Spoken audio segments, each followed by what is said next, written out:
আসসালামু আলাইকুম ওয়া রাহমাতুল্লাহি ওয়া বারাকাতুহু। হিন্দু ভাই বোনদের প্রতি আদাব ও নমস্কার। অন্যান্য জাতি ভাই বোনদের প্রতি রইল আমার আন্তরিক শুভেচ্ছা ও অভিনন্দন। আল্লাহ তাআলার অশেষ কৃপা, আপনাদের দোয়া, আল্লাহর রহমতে ভালো আছি, সুস্থ আছি। বিদায় সোশ্যাল মিডিয়া, ফেসবুক মাধ্যমে আপনাদের সামনে উপস্থিত হতে পেরে নিজেকে আমি ধন্য মনে করতেছি। দুদিনের এই ক্ষণস্থায়ী দুনিয়ায় মুসাফির হিসেবে আমরা সকলেই আছি। আজকে আছি, কালকে থাকবো না, এটি স্বাভাবিক। আজ আছি, কাল নাই।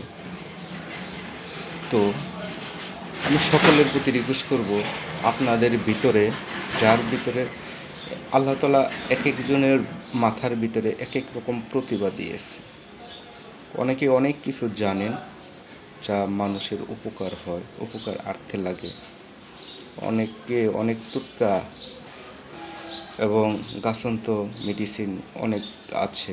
কারো হার্ট, যে কোনো স্থানে হাড় হাড্ডি ভেঙে গেলে এমন কিছু গাছ আছে, কিছু টুটকা আছে, ওটা জোড়া লাগানো সম্ভব, যা মেডিসিনের মাধ্যমে কখনোই হয় না। তাই আমি সকলকে রিকোয়েস্ট করব, আপনারা যে যাই জানেন ওইটা কাউকে বললেন, অথবা সোশ্যাল মিডিয়া, ফেসবুকের মাধ্যমে ভিডিও বানিয়ে আপলোড দেন। আপনার উসিলায় একটা মানুষও যদি উপকৃত হয়, নামাজ পড়ে যেরকম সওয়াব পাবেন, সেটার মধ্যে ভুলভ্রান্তি থাকতে পারে।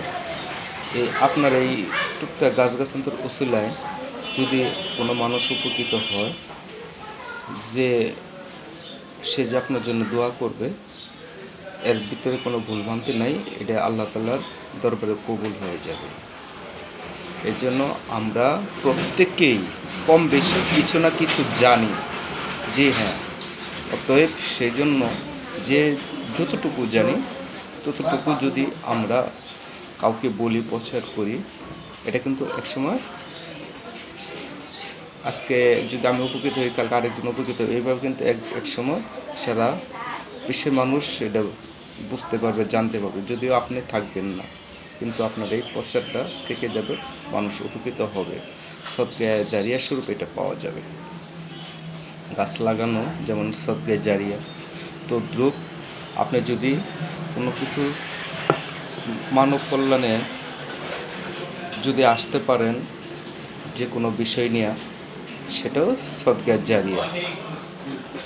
সেই জন্যই আমি ফেসবুক, সোশ্যাল মিডিয়ার মাধ্যমে উপস্থিত হয়েছি। আমি টপ সিক্রেট বিষয়টা তুলে ধরব। সেটা হলো কাশি। এখন যে বিষয়টা হলো সেটা হলো কাশি। কাশতে কাশতে মাজা বেঁকু হয়ে যায়, পেট বেঁকু হয়ে যায়, বুক ধরে বসে, পেট ধরে বসে, কাশি। আমাদের ডাক্তার হ্যানিম্যান আবিষ্কৃত হোমিওপ্যাথিক মেডিসিন